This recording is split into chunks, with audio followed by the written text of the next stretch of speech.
My ideal professional role would be coaching cross country and track and field. I would love to coach at all different levels. I would love to coach youth programs. I would love to coach in high school levels. I would even love to coach collegiately if given the opportunity. I have a lot of experience, so that would definitely be a strength of mine. I've been competitively competing in track and field and cross country since 8th grade, and over the course of my 8 years of training, I've learned a lot of different valuable things, such as different athletes sometimes respond to different methods of training or different coaching attitudes, and so you have to be very particular to how you treat your athletes, or what you say to them and how you say it and what the best way to approach their training is. Another strength of mine is that I really like to see other people succeed, and I will do whatever I can to watch my athletes succeed. I'm very dedicated and hardworking, so as long as my athletes are dedicated and hardworking, or I can encourage them to have those values, I think that I will grow as a coach and they'll be able to grow as athletes, and we can really form a great relationship in our training.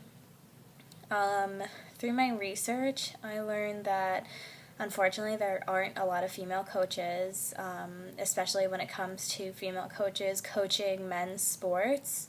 In 2012, there was an article posted in the Washington Post, and it said that as of 2012, there weren't any female coaches coaching men's teams in the NCAA Division I level. And then also that from 1972 to 2012, the amount of women's coaches dropped from 90% to 43%. So that's an issue.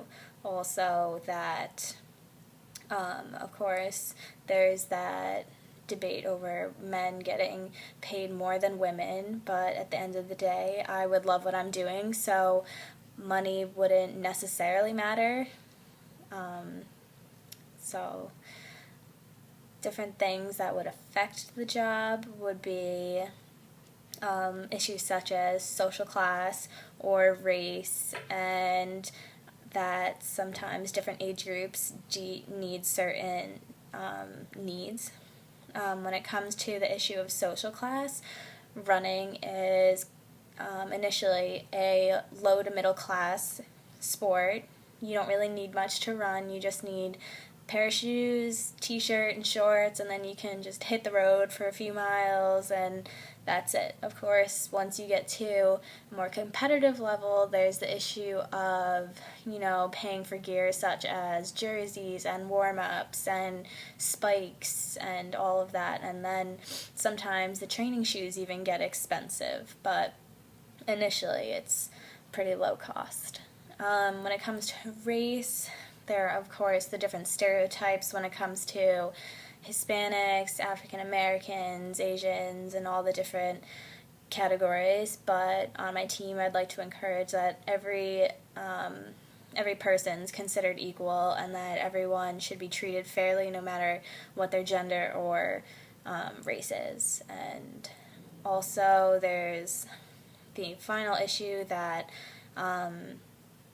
different age groups have different needs, and the most important thing is that the athletes are having fun, especially at a younger age. If you want the athletes to continue to do the sport, you want to make sure they're having fun and they're loving what they're doing, so you have to, incorporate the different skills and techniques, but you have to do it in a fun manner, and you need to keep the atmosphere positive, and I think I'd be really great at that.